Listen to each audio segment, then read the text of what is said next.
Olá, amados irmãos e irmãs, estamos aí para mais um encontro, estamos aí com a Gisele para a continuidade do encontro sobre os 5 mandamentos que nós começamos no encontro passado. Então vamos iniciar este encontro com o sinal da nossa fé, em nome do Pai, do Filho e do Espírito Santo. No terceiro mandamento que nos manda, primeiro nos mandou preparar, agora manda comungar, receber o sacramento da Eucaristia pela Páscoa da ressurreição. Então, quem que está apto a receber esse sacramento, Padre? Porque eu vejo, como catequista, como fiel, que existe muita dúvida.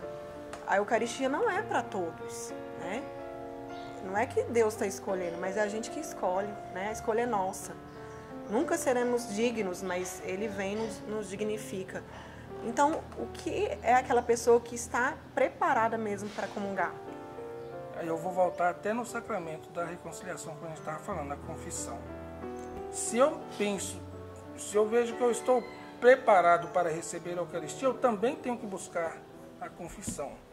Não que a confissão seja uma condição para eu comungar. Eu quero explicar assim.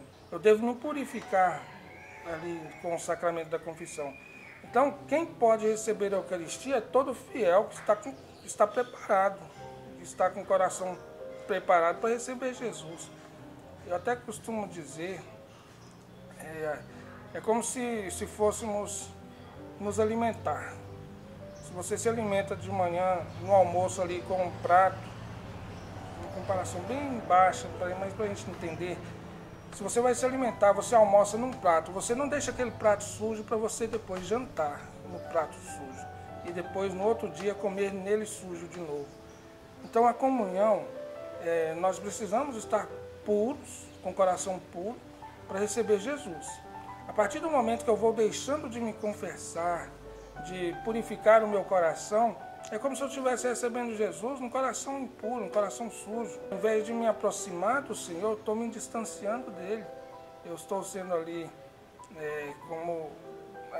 infelizmente, Jesus está sendo uma pérola jogada aos porcos. Eu estava lembrando aqui, uma vez eu ouvi o padre falar sobre o sacrilégio que é comungar em pecado mortal.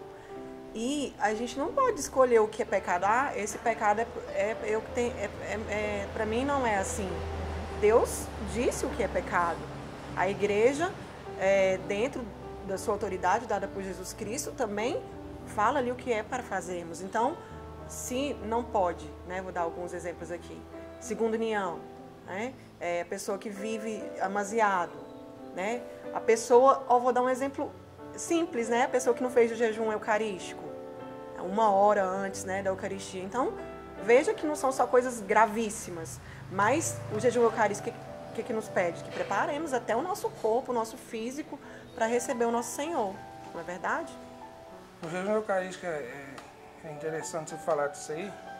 Muitos padres, não sei se você já fez alguém já comentou com você, muitos padres aí, a gente já chegou ao ponto de passar nas nossas igrejas, assim, por baixo do banco está cheio de chiclete, saquinho de pipoca, até osso de frango a gente já achou na igreja, sabe? Então as pessoas não têm noção do que é o jejum eucarístico. É o que eu falei, eles estão indo à missa para cumprir preceito. E mascando chiclete, esses tempos agora nós fizemos uma geral nos bancos da igreja. O que nós tiramos de chiclete lá foi muita coisa, sabe? Não foi pouca, rapando com uma espátula para tirar muito chiclete. Então as pessoas não têm noção da importância de se preparar para a Santa Missa ali. O jejum, como é importante o jejum eucarístico. As pessoas não têm noção disso. A catequese das pessoas foram falhas, mas também é uma negligência que podemos ir atrás para saber. Hoje em dia, na informação, buscar a pergunta com o padre. O que pode? Só água, padre? Antes... Água e remédio se a pessoa estiver doente, mas assim, uma missa que dure, não acontece aqui na nossa diocese, uma missa que dure 4 horas, aí sim, ela poderia, se ela tem ali uma doença como diabetes, ela poderia comer alguma coisa. Mas a missa dura um tempo muito pouco, E a pessoa aí com bala, chiclete, quando eu vou dar essa catequese para os meus catequizandos, eu falo, chupou uma balinha, não pode mais comungar. Veio para a igreja, chupando balinha, Comer um sorvete não pode. Então preste atenção. E isso é importante, preparar antes, né? E finalizando sobre esse sacramento, qual é o período, né, que a igreja sugere, recomenda que esse mandamento de buscar a Eucaristia seja cumprido? Eu fiz a ocasião da Páscoa, pela ocasião da Páscoa, né? Pelo menos pela ocasião da Páscoa. Mas como falamos do sacramento da confissão, né? A pessoa tem que ter necessidade. Tem uma música que o cara fala, né? Que Deus, não lembro de quem, mas a música diz assim: eu não comungo porque eu mereço, eu comungo é porque eu preciso. Então nós não comungamos porque nós não merecemos, porque nós merecemos. Né? Nós comungamos porque precisamos de Jesus. Então, a partir do momento que eu percebo que eu preciso receber Jesus Eucarístico, eu tenho que buscar Jesus. A partir do momento que eu percebo que eu preciso me confessar, eu tenho que buscar a confissão. Então, quando eu limito ali, uma vez no ano eu tenho que me confessar, uma vez no ano eu tenho que me comungar, é muito pouco. Muito pouco, é o mínimo, né, Padre? Que nós precisamos sempre. Agora, já sobre o quarto mandamento, a igreja, né, utilizando mais uma vez da sua autoridade, da sua maternal, né, da sua maternidade, ela nos pede o jejum. E no jejum há muita confusão, né, Padre? Que é uma forma de penitência que vai nos preparando para as maiores solenidades da igreja. Então, diga para o povo para que serve o jejum? Por que a igreja pede o jejum? E também, quem é obrigado a fazer? Todos somos obrigados a fazer o jejum. Ali a igreja até fala assim, algumas pessoas com determinada idade estão dispensadas do jejum. Ou até a pessoa que toma algum tipo de medicamento, estão dispensados. Mas o jejum são para todos os católicos, todos aqueles que querem viver de acordo com o que a igreja ensina, devem buscar sim fazer o jejum. E é uma penitência que nos traz um controle, né? Eu lembro de algo que eu ouvi que marcou a minha vida sobre o jejum, que você, quando se controla na comida, você vai conseguir controlar para não pecar, né? Vai conseguir rejeitar melhor o pecado. Eu vejo isso nos adolescentes também, como é importante eles já começarem esse hábito. Aqui em casa, os meus filhos são pequenos. Claro que eu não vou pedir para eles um jejum enorme, mas já vou falar, porque o jejum, ele não é tão difícil, né, Padre? O jejum eclesial é comer, né, 2 refeições menos, que juntando se dê uma, e escolher uma delas entre café da manhã, almoço e jantar, para fazer normal, né? E que não haja ali nesses intervalos, ficar beliscando, né, comida. Até interessante aqui no que diz respeito ao jejum, nós paramos para olhar o que o mundo pede e o que a igreja pede. Né? Imaginemos uma pessoa que está fazendo jejum. O jejum a pessoa precisa emagrecer. A pessoa entra numa academia, ela faz jejum de determinadas coisas e é rigorosa com ela. A pessoa ela é rigorosa, ela não come isso, não come aquilo, sabe o horário disso, o horário daquilo, ela sabe os horários certos das refeições. Então, esse jejum que o mundo oferece, a pessoa segue à risca. Mas a igreja, quando fala do jejum, a pessoa fala, mas eu não consigo. E jejum sem oração, aí é difícil.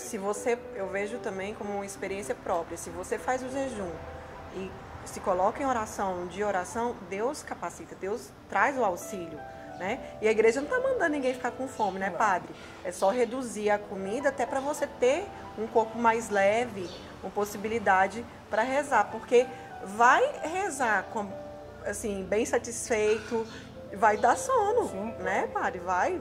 Porque muitas pessoas falam assim, quando eu rezo o terço, me dá muito sono. Procura saber como foi a alimentação, que se a alimentação for muito pesada, né, ela vai atrapalhar aí na oração. Padre, e jejum é de comida, né? Não tem nem esse negócio de jejum de fofoca. Fofoca é pecado, não é pra fazer nunca. E também eu vejo que existe uma diferença da pessoa não saber o que é jejum, o que é mortificação e o que é abstinência.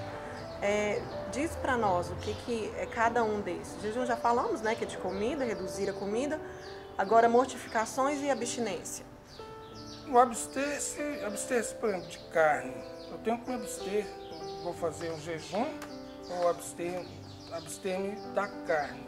A mortificação são, eu digo até coisas mais simples, bala, chocolate, isso aí é uma mortificação.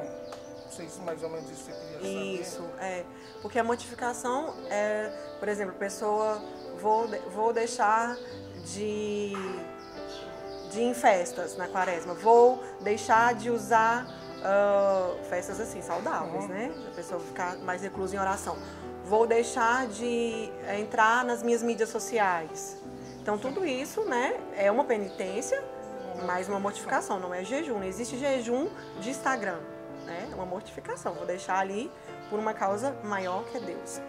Padre, e a igreja pede somente 2 dias, né, que a pessoa faça o jejum e a abstinência juntos. Quais são esses dias? Na quarta-feira de cinzas e na sexta-feira santa, que pede sim esse jejum. Quarta-feira de cinza está chegando. Quem não cumprir, é bom esse vídeo, quem não cumprir vendo esse vídeo vai estar pecando gravemente. Ao menos que a pessoa tenha uma possibilidade de saúde, né, padre? Então, vai aí a dica para todo mundo. Vamos ter falado isso aqui, Gisela, porque nos dias de solenidade, nos domingos, não se faz jejum. Algumas pessoas estão entendendo que no dia do Senhor, o dia que se está com o noivo, não é dia de fazer o jejum. Então, vamos ter falado isso aí.